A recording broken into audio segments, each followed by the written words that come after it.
I think this morning we're going to start off with one of these. A little riddle this morning. Now, after the riddle is given and someone picks out, and hopefully they know the answer to the riddle, that person will win this Catholic Catechism, one of the best I've seen in a long time. It's called In His Light. So what I'm going to do this morning, I'll give you the riddle, and then I'll look for the person that just might know the answer. So this is what I'm looking for. Who is this person I am referring to? In 1838, this person started a business and it failed. 1840, started another business and it failed. 1844, this person ran for Congress, was defeated. 1848, this person ran for Congress again and was defeated. 1852, this person ran for the Senate and was defeated. 1856, this person ran for the vice presidency and was defeated. In 1860, this person ran for the presidency. So the question is, who is this person? And did this person win or lose? Now, what I'm going to do is, there's always the tendency I have to just look at the left or to the right section. So I'm going to go all the way over to the section over here, which I sometimes don't pay much attention to see if anyone here knows the answer to that question. Hand up. Abraham Lincoln, exactly right. Did he win or did he lose? He won. Okay, that's yours. Give him a round of applause.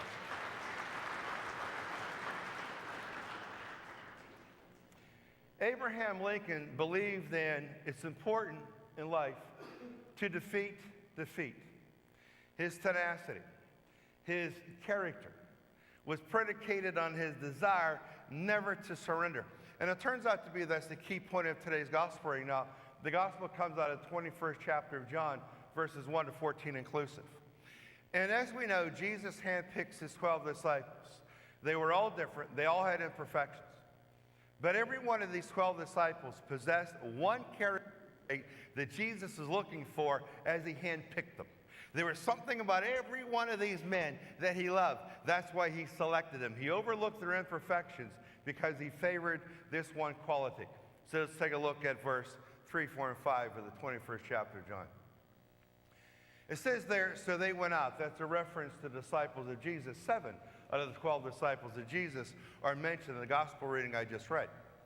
So they went out and got into the boat, but that night they caught nothing. When it was already dawn, Jesus was standing on the shore, but the disciples did not realize it was Jesus. And let's continue. Jesus said to them, "Children, have you caught anything to eat?" And they answered him, "No." Now, Jesus understood hard work and he understood frustration. When you put hard work and frustration together, that can be demoralizing. So what Jesus doesn't do, he doesn't ridicule the failed attempts, but rather for some good insight, maybe a change in the way they're doing things fishing-wise that just might enhance their ability to catch some fish. Let's take a look at verse 6, 21st chapter of John. So that's a reference that Jesus said to them, "Cast the net over to the right side of the boat, and there you'll find something." So they cast it. We're not able to pull it in because of the number of fish. Just look at that. Jesus doesn't offer the suggestion to quit, but rather saying, what you need is a paradigm shift. Why keep doing what you know doesn't work? Now he says move the net over to the right side of the boat. Clearly we know at this point the net was on the left side of the boat, the port side. So he's saying take the net and go over to the right side, the starboard side of the boat. Now what was the quality of the disciples that Jesus loved? These men were never willing to give up. They weren't willing to surrender. They listened to Jesus Christ. They could have said, but they did not. They could have said, "Jesus, we're tired, we're exhausted, this fishing expedition, this thing hasn't worked, we're just going to give up." Or they could have said to Jesus, we don't realize, we don't understand the difference, Jesus. I mean, the net's on the left side. You're asking us to put the net on the right side. The fish are under the boat. Why not just move the boat over? Save all that work. But they decide to listen to Jesus. They're not willing to give up. His suggestion is pick up the net, walk across the deck, and drop it to the right side. And you just might be successful. And they were. They picked up 153 large fish. See, they weren't willing to surrender. They were never willing to just throw in the towel. They realized that success is the goal of all of our lives. And tenacity, integrity, is developed in the face of and travel through adversity. You know, my struggle, your struggle, my cross, your cross, my Calvary, your Calvary, leads me to the resurrection. Probably everyone here this morning, or the vast majority of folks here this morning, are probably traveling through some type of trial, difficulty, or cross. And you might have had it for a while, and you might be saying to yourself, I just can't go on anymore. I can't take it anymore. I want to get rid of my cross, and I'm just going to give up in life. That's it. I'm just going to give up. Would Jesus agree with that summation of yours, just to give up? He would say no.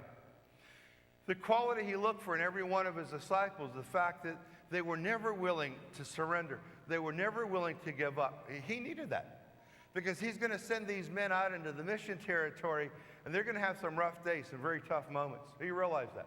And he realized when you guys go out into the mission fields, if the first wall you run into, the first impasse you encounter, if that makes you run away, I don't need you as one of my disciples. I need you to stand there and fight defeat, and try to figure out how to work through that wall, how to work through that impasse, how to grow my church. They were tenacious in their understanding of what they needed to do. You know, Winston Churchill, he was a prime minister. He's an interesting read. He's very insightful. And Winston Churchill was the prime minister of England in the late 1930s and all through the 1940s.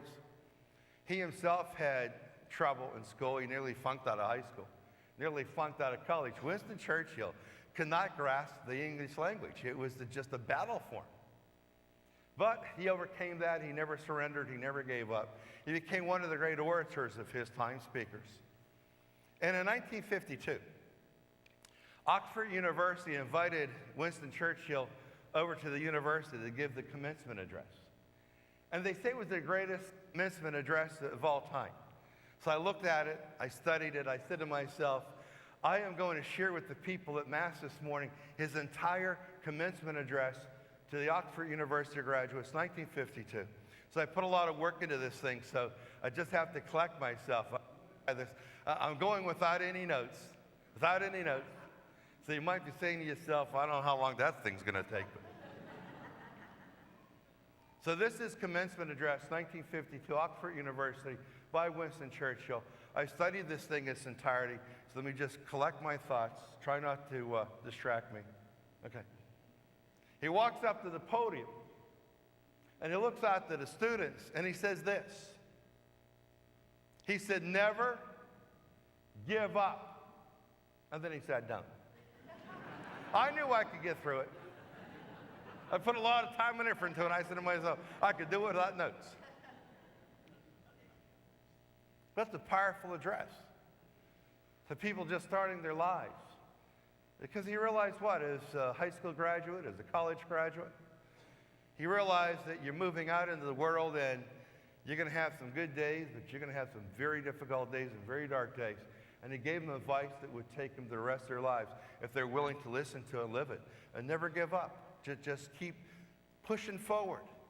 You might not be able to surge forward, but you got to tiptoe forward. You just got to keep moving forward. That's what Jesus Christ is saying to his disciples. Guys, change the location of the net, and maybe things will change. Instead of saying no, they said yes, and they picked out 153 large fish. And then they had breakfast. That's really the message for all of us. It's the message of Abraham Lincoln. That's what probably made him one of our great presidents, his tenacity, his character, never to surrender. I think that's a powerful message for all of us.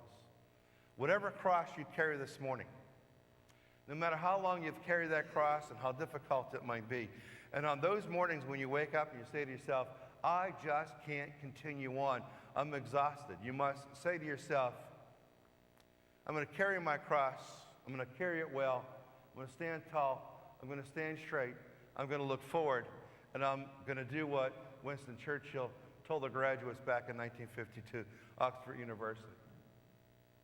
I'm never going to give up.